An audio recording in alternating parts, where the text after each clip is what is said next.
La tolérance exige au respect des droits universellement reconnus en la personne humaine, notamment les libertés individuelles et collectives.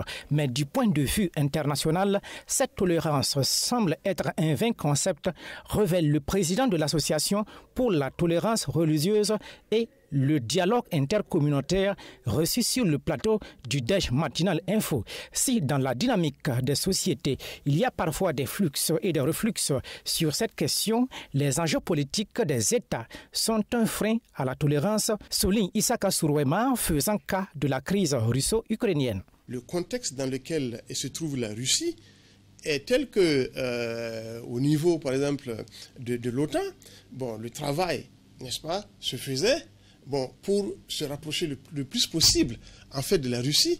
Et cette dernière a senti qu'en réalité, il y a comme un processus d'étouffement en ce qui la concerne, et elle a décidé que c'était ça la solution.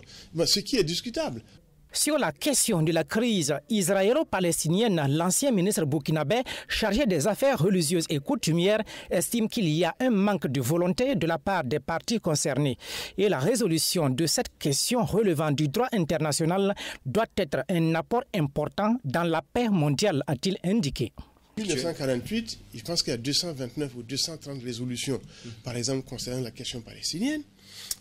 Aujourd'hui, la plupart, pour ne pas dire la totalité de ces résolutions n'ont pas eu d'effet. Alors, mais il faut aussi dire que ça n'a pas eu d'effet parce que je pense que les différents gouvernements successifs israéliens n'avaient pas ou ne voulaient pas. Mais quel est le rôle de cette instance suprême dans les résolutions des crises qui est l'ONU?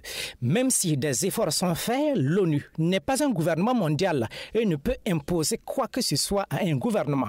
À y voir sa composition, il y a des rapports de force entre les puissances occidentales, fait noter Isaka Suruema. La composition du Conseil de sécurité, c'est une composition en réalité qui reflète les rapports de force qui se sont invités dans l'arène internationale au lendemain de la Deuxième Guerre mondiale. Or, il y a longtemps que la guerre est terminée, il y a 80 ans environ, et aujourd'hui, c'est ce rapport de force qui demeure, avec des droits de veto pour les 5 membres permanents.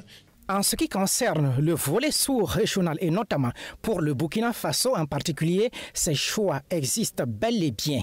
Il y a des valeurs socio-culturelles héritées des devanciers qui posent déjà des bases. Il faut donc travailler à les vivifier, souligne l'homme de culture et de tradition. Les 3 pays de l'AES qui ont décidé de quitter dans le Burkina, mais je pense que du point de vue théorique, on peut peut-être réfléchir, pinailler sur ces attitudes-là, mais on ne peut pas ôter le droit à un État de décider, ou en tout cas le droit à ceux qui représentent un État, et de décider d'orienter effectivement l'État dans un sens ou dans un autre.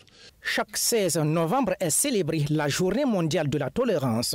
La 28e édition de cette journée s'est tenue le 16 novembre dernier.